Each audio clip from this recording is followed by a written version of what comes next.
Cambridge, historic town of dreaming spires, academic excellence, punting on the River Cam, and jungle music.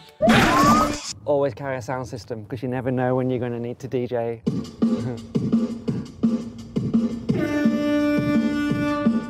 So I live in Cambridge, and I'm a scientist, but for the last few years I've been running a company that I started called Navalia, and it's all about adding interactivity to print. Navalia might look like an average print company, but there is one big difference. Their prints make a lot of noise. So this drum poster's fun, you can touch it, it plays some beats, but we also make print that is Bluetooth and can connect through to your smartphone and then can connect onto the internet.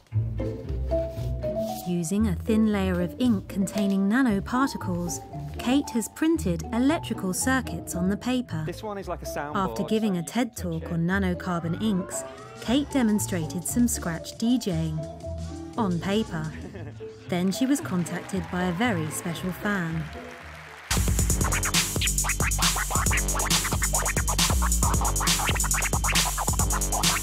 A year later, I got a message from probably the best scratch DJ in the world, DJ Qbert, to say, hey, seen your talk at TED. I'm bringing up my first album in 15 years, and I'd love you to make the album cover. And we want working DJ decks in the album cover.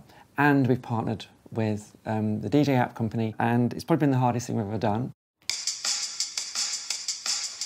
Kate's nanocarbon inks have converted Qbert's humble album sleeve into an interactive electronic conductor. Via Bluetooth, the mixer on the sleeve controls the DJ app on the phone. When someone touches them, it's almost like they lose where they are and they get a massive smile on their face, just like they're a child. And actually, they're learning about technology without even knowing they're learning about technology. And I get massively inspired and rewarded by seeing that.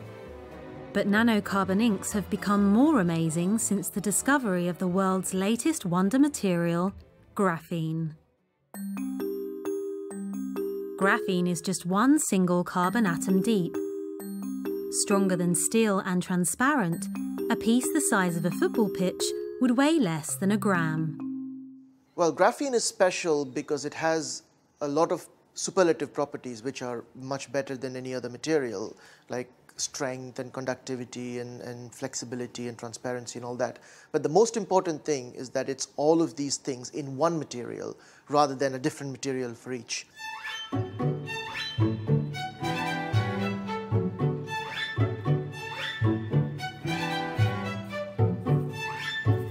Graphene was first isolated at Manchester University. It may be the most advanced material in the world, but it's produced from graphite, or as most people know it, pencil lead. When graphite was first dug out of this mine near Borrowdale in the 16th century, they didn't know what to do with it, so they used it to mark sheep. Now, Manchester University researchers, chemist Sarah Vernon and physicist Nick Clark, use graphite to produce graphene. The normal sort of graphite that you dig out of a mine would look something like this. It's kind of rocky looking. But if you get really lucky and find a nice pure piece, it will have this shine to it. Now this is nearly all carbon arranged in these two-dimensional layers held together by weak forces, which means that when you write it on paper, you can actually shear off some of the carbon layers. We can describe the structure of graphite like a pile of paper, where it's easy to slide the sheets over each other, but they tend to clump together. But if I use a piece of sticky tape, then I'm able to pick up just one sheet. And we can play the same trick with graphite. If I take a flake here and stick it down onto sellotape, I can then peel the rest of the flake away, leaving a thin layer of graphite behind. So this will still be quite a thick piece of graphite, but obviously if I peel it, it will become twice as thin. Split it again to make it 4 times as thin, and then 8 times as thin, and I can keep going. And that's the key. If we do this enough times, we get down to a single layer of graphite, and that's graphene. At Manchester, Nick and Sarah are part of a multidisciplinary team that are working hard to get graphene out into the marketplace. We have people from physics, chemistry, material science, engineering, maths, biology. So basically pretty much every discipline, even the business school is involved in doing studies on graphene at the moment. For all its amazing qualities, graphene isn't substantial enough to be used on its own. The Manchester team are working out ways to layer graphene into other materials to change their properties. In terms of these layered materials, I think it's a very unique situation where you're actually making structures which nature doesn't make. If the team can scale up the process of graphene layering, the possibilities are endless. Flexible screens, improved solar cells, DNA sequencing, and even faster electronics. Keep a smile on your face.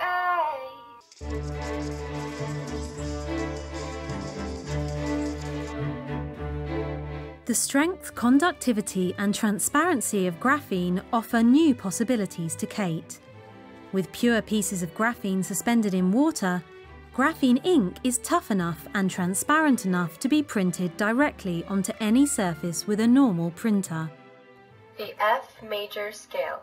There's a piece of transparent plastic laid over the graphics, and on that transparent plastic we've printed some graphene ink, and we're using graphene as a transparent conductor. So when I touch this button, it connects to my phone and makes the music play. So we've created a fun experience, but actually its purpose is to inspire. And we have no idea where this is going to go or where graphene is necessarily going to end up. More likely than not, it's going to be combined with other inventions, other pieces of technology. And it's when we combine those things together that we end up with properties, experiences, or technology that we've never dreamed could happen.